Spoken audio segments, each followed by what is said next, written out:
Allahumma sholli ala Sayyidina Muhammad wa ala ali Sayyidina Muhammad. Marilah kita simak bersama-sama ceramah dari Abah Guru Sekumpul Syekh K. Haji Muhammad Jaini bin Abdul Ghanar Banjari. Selamat menyimak, semoga bermanfaat. Tasbih ada di badannya.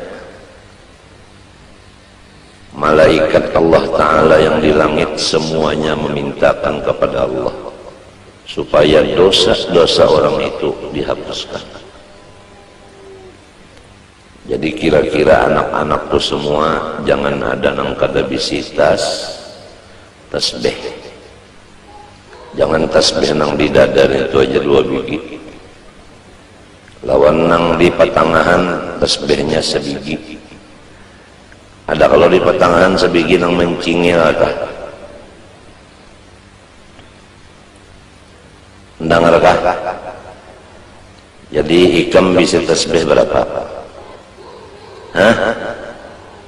3 bujur sudah 100. Kalau abah bisa tasbih 2. Nah, terbanyak ikam bisa. Marilah tasbih sama-sama kita praktek supaya mencelang.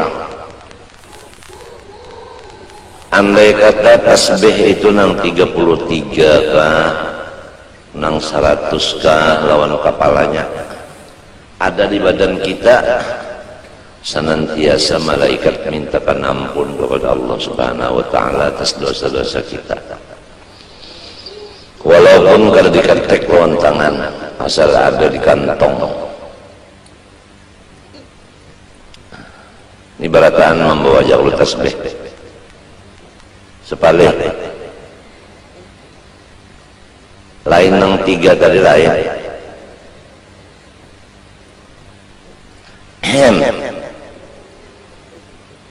Menukar tasbih buntungnya.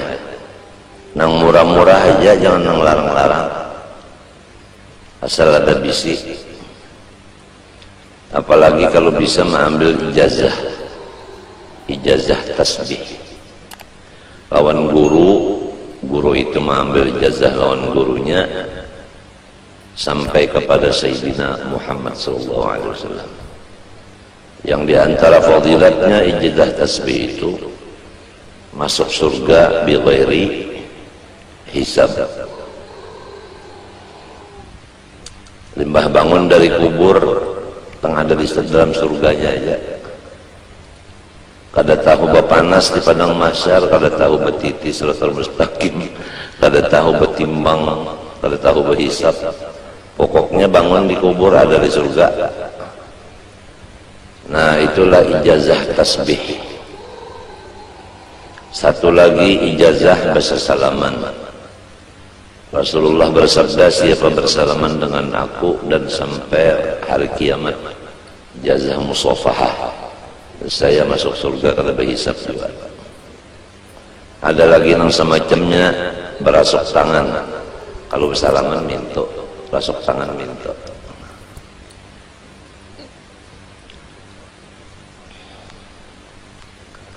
Ada lagi itu libasul khirqah.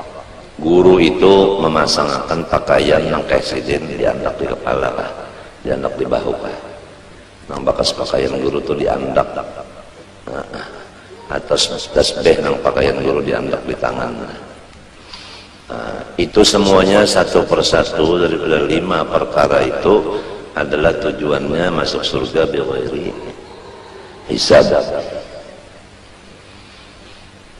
Dan itu ada silsilahnya dari guru ke guru sampai kepada Rasulullah SAW. Yang kedua, minum kufi selama rasa atau bau kupi masih ada di rongga seseorang, maka malaikat semuanya mintakan kepada Allah supaya dosa orang itu diampuni oleh Allah Subhanahu wa Ta'ala. Jadi kepada anak-anakku yang udah mengambil ijazah bersalaman dan tasbih, hendaklah jangan kena menginum kopi sehari semalaman walau sedikit barang minum kopi. Nah, selama kopi itu masih ada di dalam rongga kita, baunya, bekasnya itu, malaikat mintakan ampun segala dosa kita. Yang ketiga terakhir, selama kita duduk di hadapan atau di majelis orang waliullah, selama duduk di situ, malaikat semuanya memohon kepada Allah, ampunilah dosa orang itu semuanya.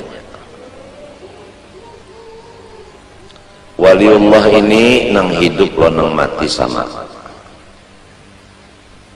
nang sudah dikubur atau nang belum dikubur. Cuma anunya bedanya, kalau nang dikubur kita kada kau pandar lagi, dan kita kada kau melihat lagi lawan sidin, dan kita kada kau lagi bahasa salaman lawan sidin. Sidin sudah dalam kubur, ya Allah.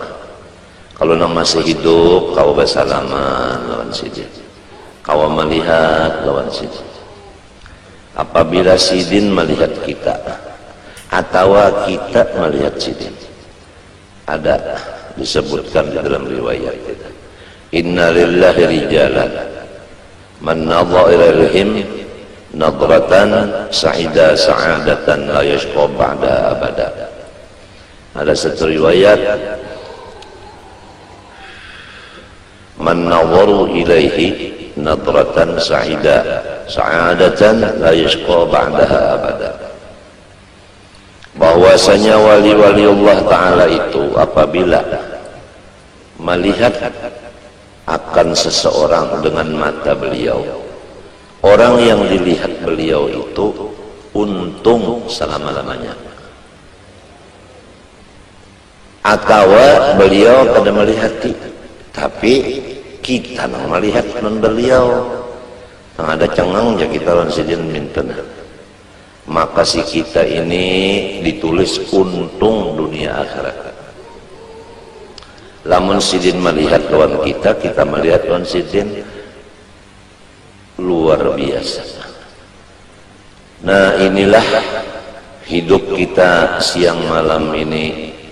Pertama, menuntut ilmu nang mengakibatkan kita ini sehari demi sehari bertambah untung. Jangan sehari-sehari bertambah rugi. Menggunakan mata, menggunakan muntung, menggunakan awak duduk di majelis waliullah, mata memandang waliullah, tangan bersalaman lawan waliullah, di awak ada tasbih. Sudah rancak kita mendengar apabila orang duduk di majelis waliullah, sama ada nang hidup maupun nang mati, duduknya itu sekadar memecah intalu sabigi, intalu mantah. Intalu mantah itu ambil sebigi, diketek lawan tangan pecah. Duduknya di majelis wali sekadar itu aja, satu mat benar. Maka pahalanya kita duduk satu mat itu lebih banyak daripada mulai keluar di parut beribadat siang malam non stop sampai mati. Misalnya ada seseorang namanya Abdullah, dia duduk di majelis wali sekadar memecah intalu sedikit. Ada seseorang namanya Abdurrahman, mulai keluar di parut langsung beribadat siang dan malam, umurnya 100. Kada sing ampihan beribadat 100 tahun mati. Maka Abdullah itulah nang paling sugih pahala daripada Abdurrahman tadi. Nah, itulah artinya cara orang mencari keuntungan hidup. Ma'andak akan burit duduk di majelis waliullah, sekadar memecah intalu sabigi, Kalau duduknya seperempat jam memecah intalu berapa biji? Coba bayangkan. Kaliakan aja untung benar.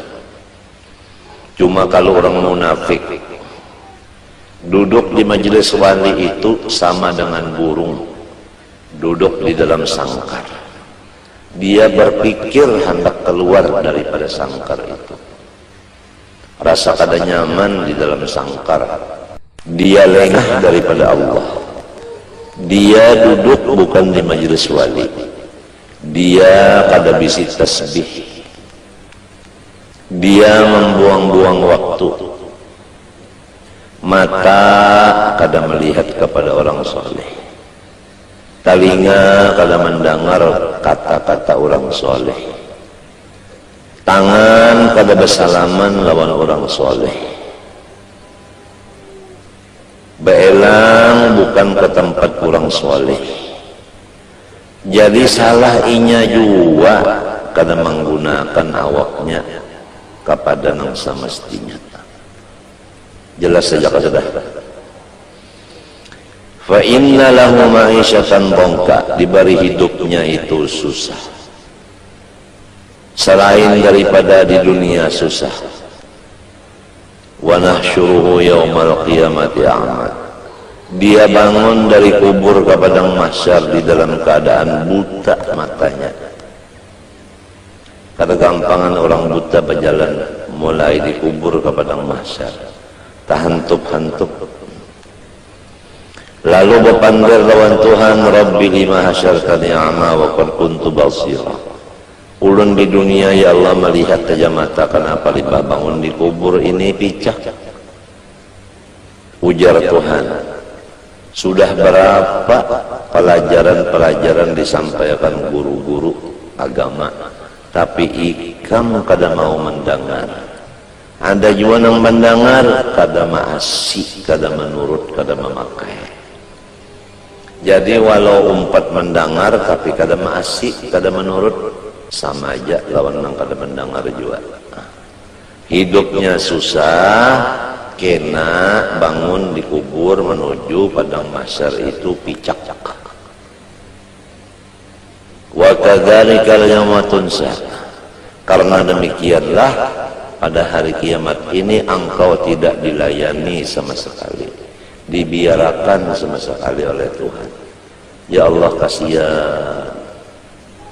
Jadi anak-anakku semua, taubatlah kita daripada segala kesalahan yang sudah lewat. Janganlah berjalan kecuali ke tempat orang soleh.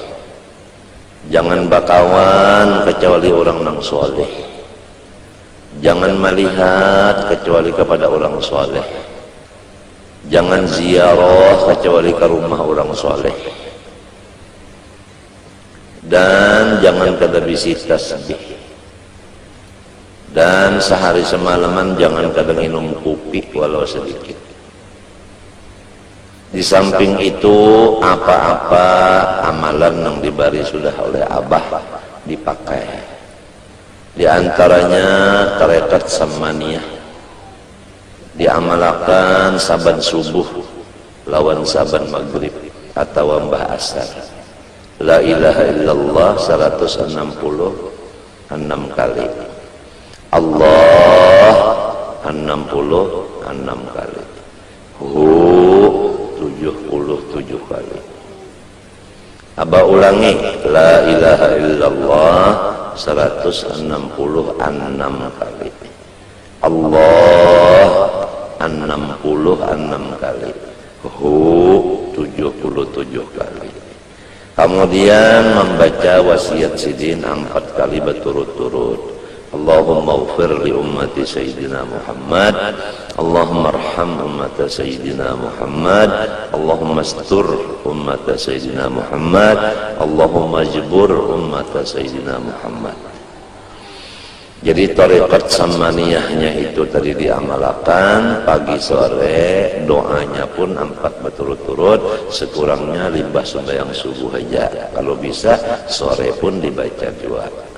Pertama, orang yang mengamalkan dua macam itu tadi, thariqat samaniyah dan wasiatnya. Pertama diberi ilmu ma'rifat.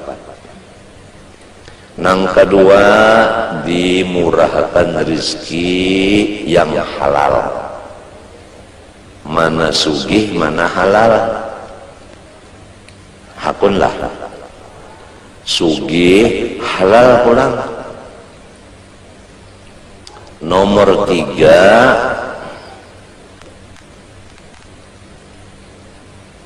ditulis jumlah wali kutub.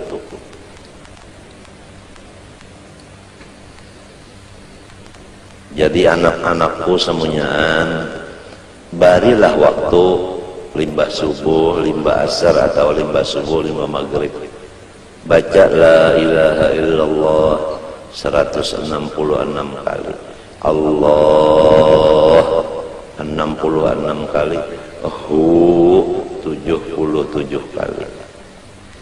Kemudian Allahumma ghfir li ummati Sayyidina Muhammad, Allahumma arham ummata Sayyidina Muhammad, Allahumma astur ummata Sayyidina Muhammad, Allahumma jibur ummata Sayyidina Muhammad 4 kali berturut-turut. Tasbih jangan kada bisi, kopi jangan kada minum sedikit barang. Dan yang lebih penting lagi, dirancaki duduk di majelis waliullah. Adab ziarah kepada waliullah jangan tangan 10. Nah, itu harus ada yang dihadiahkan lawan sidin. Itu memang Tuhan yang mengatur. Idza najaitumur rasul faqaddimu baina yaday najwakum shadaqah. Bukan waliullah itu meminta akan hadiah, sama sekali tiada. Tapi Tuhan mengatur kita adabnya kalau hendak baelang babawaan. Jangan tangan 10. Ya ayyuhalladzina amanu idza najaitumur rasula faqaddimu baina yaday najwakum shadaqah. Nah, itu artinya membawa hadiah. Itulah peraturannya orang ziarah. Kalau di sana ada wasiat, bacalah wasiatnya. Hanya kita meminta kepada Allah dengan berkat sidin. Jangan meminta lawan walinya, minta lawan Allah. Bertawassul dengan berkat wali itu. Itu caranya meminta kepada Allah dengan berkat waliullah yang dielangin ini. Angka itu caranya.